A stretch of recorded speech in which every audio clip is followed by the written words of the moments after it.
which leads us into Hope Pass. So, like we Yeah. mentioned, this huge climb. I think off memory, it's like 2,000 feet steady uphill on 2 or 3 miles of that section. And then you come back down a bit steeper section into Winfield, and then you got to hit that back. Yeah, the front side was like the incline. It wasn't as steep, but it was longer. It was like 5-ish miles, maybe 6. But then the back side is like 3, but way steeper. Mm-hmm. And yeah, Hope's Pass was brutal, Well, dude. and another side note, too, that's worth mentioning is we sent you off with the poles, Oh, yeah. but we didn't have the headlight. Yeah. And so one of us realized that real quick, and we're like, oh, shit, where's his headlight? Where's his headlight?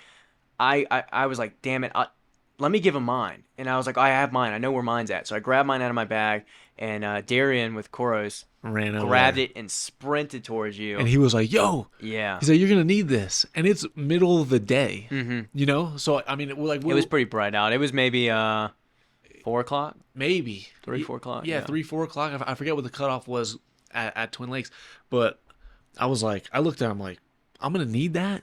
Like, it's gonna be dark when I get back, because I was like, this is the last time I'm gonna see you guys. Yeah. Like, I thought like I was gonna see you at that next aid station or whatever, and I'd have time. Because in theory, but that's you a just long go stint. out and back. Yeah, But it's a really long out and back, not because of the distance. The distance is only like 11, 12 miles, but the incline makes it more like a 4 to 6, 7 hour turnaround. well, because it's something from like mile 38 to 62. that. 40 to 62. Yeah, yeah. Yeah. So it's like, There's a 22-mile out total. Yeah. yeah. But yeah, it's so slow. I mean, some of my miles were, 30 plus minutes. So I didn't realize that he was like, yeah, you're going to need this. So I was like, oh, okay, thanks. And you guys are showing me how to use the poles again. Yeah. You're like, Yeah. no, you got to wrap the hand like this. So I'm like, sweet. So we were still kind of figuring it out at that point. Like, Were you starting to second guess yourself midway or near the top of Hope Pass? a little bit. I remember getting up towards the top of Hope Pass, even just the front side. I was like, this is where I left. What Twin was Lakes. getting you? Quads, hams, calves, Not or just bodily fatigue? just bodily fatigue. Yeah. At that point, I was just like, I knew my miles were getting a lot slower, but I also knew I was around a bunch of people that seemed to be doing fairly the same. Similar, yeah. So I was like, I feel good, but I just started getting like emotional. I Yeah. don't know, at that point, like Comes just out of 'cause- yeah, it's just like starting to hit. So I'm just like climbing and getting up towards the top of Hope Pass. I was starting to get a little bit, emotional, and then I saw like Jeremy up there and All the seeing alpacas. them. Yeah, all the alpacas, and I just started eating some ramen noodles and some Coca-Cola. So I started feeling good up there, and then going back down, going down the backside of Hope's Pass. I couldn't really run very well. My feet really started to kill me. The blisters, I could just feel them in an instant. Like, it's weird how you can feel a blister just pop up all of a sudden. Yeah. It's not like a gradual thing. It's just like, oh my there, gosh, I have yeah. a blister on my big toe, on the inside of my big toe. And then really slow going down, and I knew I was cutting it kind of close going into the 50-mile mark, the turnaround point. And when I got there, I knew I only had I guess like an hour or something. And I didn't know if I was going to turn around because I saw my other buddy. He's like, I'm done. He's like, I'm not going to make it. I think I'm getting rhabdo. And there's a lot of people that are either quitting at that point or that are turning around real quick and like, I have to go because we were getting pretty close. Yeah. And I pounded 4 Coca-Colas, 3 ramen noodles. The essentials, of Yeah. course. Yeah. And then it brought me back to life. And one of the volunteers was like, "No, bro, you can make it. You just gotta leave like right now." About 17 Dr. Peppers. That's where you were. And I was like, "Boom!" And at that point, I was like, "Okay, cool. I'm gonna try to make it. Yeah. I'm gonna do the best I can." Turned around and started ripping.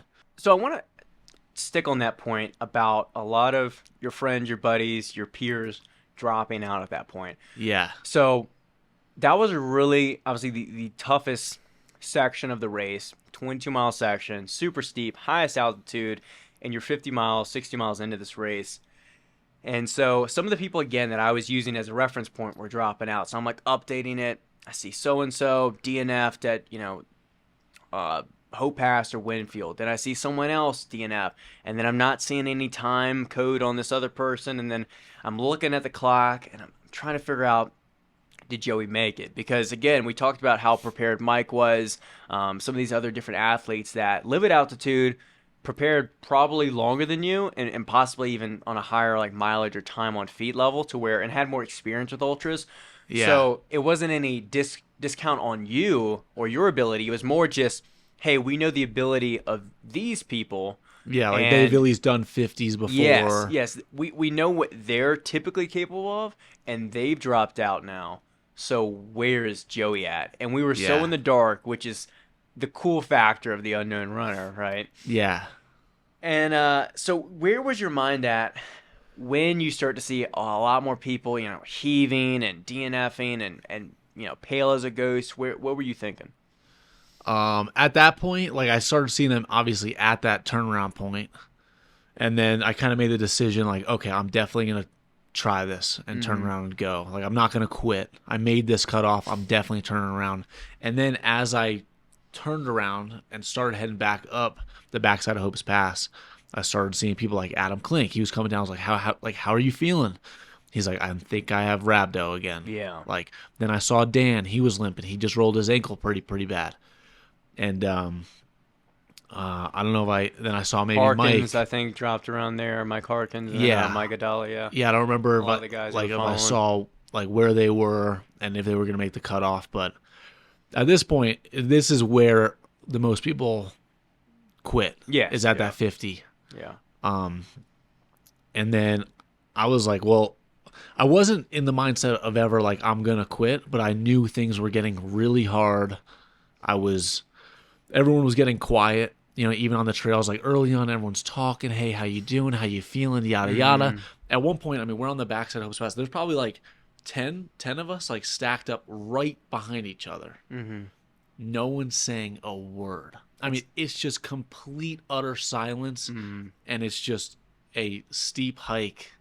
And I was just thinking, like, this is the death march. Like, this Yeah. is serious, like, such a gnarly death march experience. Yeah, it's like as the sun sets, the mood and the vibe starts to get more somber. It Totally. starts to get a lot more dreary and serious. Yeah, and I was behind this one guy. At this point, I ran out of water, and so I'm freaking out too because I'm like, I'm thirsty. Mm-hmm. I don't really want any more electrolytes. Like I just want water. And I'm right behind this guy, and I keep thinking, I gotta ask this guy because I know he's got some extra water. I was like, but I don't want to ask him. Yeah, because it's a like, sacrifice for him. Because we're still a few miles away from the aid station. And at some point, I'm like, dude, I don't care. I was like, hey man, do you have any extra water? Because he just took something out of his bag and he was drinking, and he did. And he had some extra water. I was like, oh my God. So he gave me some, and at this point, I was like crying too. I was like, dude, you saved me, bro. I was like, I don't think I would have made it without you. And then I get back up. I'm totally blanking on his name. I think it was like Jeff. I think it was Jeff or Greg. If you're out there, know. If you're out there, in touch. he saved me. And then once I got up to Hopeless, is that the name of the aid station on top of Hope's Pass? No, it's just called Hope Pass, not Hopeless. Oh, okay. Is that how you felt? Yeah, Hopeless, pretty much. But I was up there. At this point, when I got to that aid station, I was just, I mean, the volunteers are awesome. Like, the aid stations at that race are amazing. Obviously, I've never experienced anything other, but It's a rock star race, yeah. They are so willing to help you. And I'm just weeping, crying, and they're filling up my water. I'm just handing them my water bottle. They're filling them for you. Mm-hmm. He's handing me ramen noodles, handing me Coke. And that was a really good, like, I needed that in that moment. Pick me up. A little pick me up. And then me, Jeff, and another guy who I'm blanking on his name, he forgot his headlamp. So we were kind of lighting up the trail for him. And then we just kind of ripped down the trail together. And at that point, I think you guys were hitting me up or texting me, and I called Tyler. And I just was crying, talking to Tyler. He's like, how you feeling? I was like, my feet hurt. I need tape. I really want water. Like, I forgot. I was it's funny because he told us you were emotional. He didn't tell us you were like bawling. I was bawling. Yeah. Yeah. At least, from what I can remember, I was like bawling. I kept telling the guys, I was like, I don't know why I'm so emotional. They were like, dude, this is insane. PMSing down the mountain. But then I got down to you guys, And yeah, I mean, you guys were there waiting forever. So I mean, what was that like? I mean, you were waiting for like 9 hours.